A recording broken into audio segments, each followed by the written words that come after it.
Review of the goat Telugu dub movie. First of all sorry అందరికీ. Throat infection రావడం, cold చేయడం, health కూడా సరిగ్గా లేకపోవడం వల్ల వాయిస్ సరిగ్గా లేదు. సో ప్లీజ్ కొంచెం కష్టంగా ఉన్నా ఏదో అడ్జస్ట్ అయిపోండి ఈసారికి. అండ్ ఇంకా రివ్యూలోకి వెళ్ళిపోతే, తలపతి విజయ్ గారి సినిమా రిలీజ్ అవుతుందంటేనే కొంచెం ఎక్సైట్మెంట్ ఉంటుంది. కానీ ఈ గోట్కి ఎందుకో ముందు నుంచి ఆ పాజిటివ్ బాజ్ క్రియేట్ అవ్వలేదు. ఇంక రిలీజ్ చేసిన సాంగ్స్ కానీ, ట్రైలర్ కానీ అన్నీ సోసాగానే అనిపించాయి. ఇంకా తెలుగులో ప్రమోషన్ కూడా అంతంత మాత్రమే. మరి ఇంత నెగిటివ్ ఫీడ్బ్యాక్తో రిలీజ్ అయిన the greatest of all time movie ఇప్పుడే చూశాను. అండ్ చూసాక నా ఒపీనియన్ చెప్పాలంటే పర్లేదు, బాగానే అనిపించింది. స్టార్ హీరోని పెట్టుకొని ఒక రివెంజ్ యాక్షన్ థ్రిల్లర్ తీయాలనుకోవడం, అందులోనూ డీఏజింగ్ యూజ్ చేసి ఎక్స్పెరిమెంటల్ చేయడం చాలా డేరింగ్ అటెంప్ట్.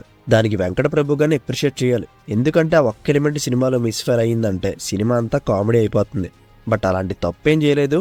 డీఏజింగ్ పేరుతో విజయ్ గారిని మరీ యంగర్గా చూపించకుండా ఒరిజినల్ లుక్ని మెయింటైన్ చేస్తూ యంగర్ వెర్షన్ని చాలా జాగ్రత్తగా మెయింటైన్ చేశారు.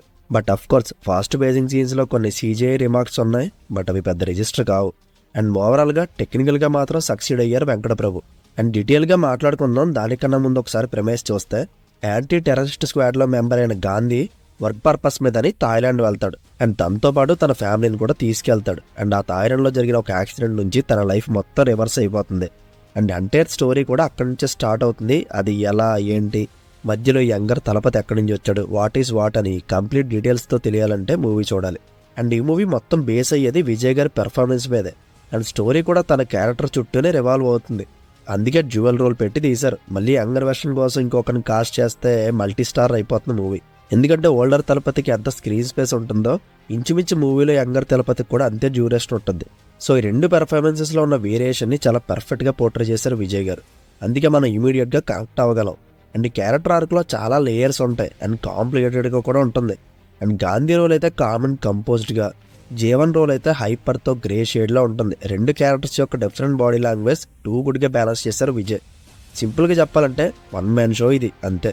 ఇంకా rest of the casting Prabhudeva గారు, స్నేహ గారు, అజ్మల్, ప్రశాంత్ గారు ప్రతి ఒక్కరూ వాళ్ళకి ఇచ్చిన రోల్స్కి జస్టిఫై చేశారు.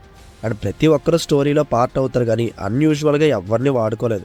కాకపోతే మీనాక్షి చౌదరి గారి రోలే జస్ట్ ఓకే అనిపించింది. ఆమెకి అంత స్క్రీన్ స్పేస్ లేదు, కానీ important రోలే.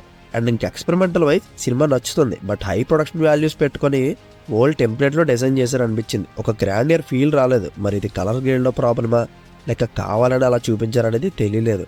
And intense action sequences ఉన్నాయి, కార్ చేజులు, కాంబాట్స్, ఇలా యాక్షన్ థ్రిల్లర్కి ఏం కావాలో అన్నీ ఉన్నాయి. బట్ అవి ఏవి కూడా వా ఫ్యాక్టర్ తీసుకురాలేదు. ఏదో కథతో పాటు అవి కూడా ట్రావెల్ అవుతూ వెళ్తాయి అంతే. అండ్ స్టోరీ వైజ్ మరి కొత్త ఎక్స్పీరియన్స్ ఏమి ఇవ్వలేదు. మనం ఇలాంటి 1v1 రివెంజ్లో టిట్ ఫర్ టాట్ రైటింగ్ని చాలాసార్లు చూసేసాం, కానీ సెకండ్ హాఫ్లో వచ్చే అన్ఎక్స్పెక్టెడ్ ట్విస్టులు మాత్రం బాగుంటాయి. అండ్ ఫస్ట్ హాఫ్ మంచిగా వర్కౌట్ అయిన ఎంటర్టైన్మెంట్తో, యాక్షన్ సీక్వెన్సెస్తో, ఇంట్రెస్టింగ్గా అనిపించే ఇంటర్వల్ బ్లాక్తో నెక్స్ట్ ఏం కావాలో ఆ స్టేజింగ్ అంతా ప్రిపేర్ చేసుకొని సెకండ్ హాఫ్ కంప్లీట్గా థ్రిల్లర్ మోడ్లోకి షిఫ్ట్ అయిపోతుంది. అండ్ మనకు డెఫినెట్గా నచ్చుతుంది కూడా. కాకపోతే రన్ టైం అనేది ఇష్యూ అవ్వచ్చు.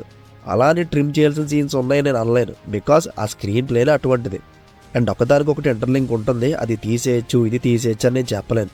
బట్ క్లైమాక్స్ పోర్షన్స్ లెంతీగా మాత్రం అనిపించింది. And Chepauk stadium CSK versus Mumbai match ఉంటుంది. ధోని ఫ్యాన్స్ క్లైమాక్స్ని బాగా ఎంజాయ్ చేయొచ్చు.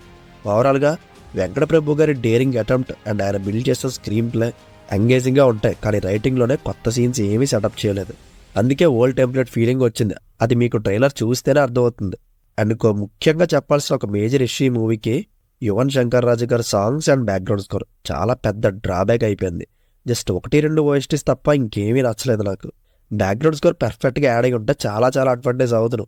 బట్ అన్ఫార్చునేట్గా అదేమీ జరగలేదు. నిజంగా ఆయన స్టాండర్డ్కి సరిపడా బ్యాక్గ్రౌండ్ స్కోర్ కానే కాదు, ఇంకా సాంగ్స్ గురించి ఎంత తక్కువ మాట్లాడుకుంటే అంత మంచిది. ఒక్క సాంగ్ కూడా నచ్చలేదు నాకు.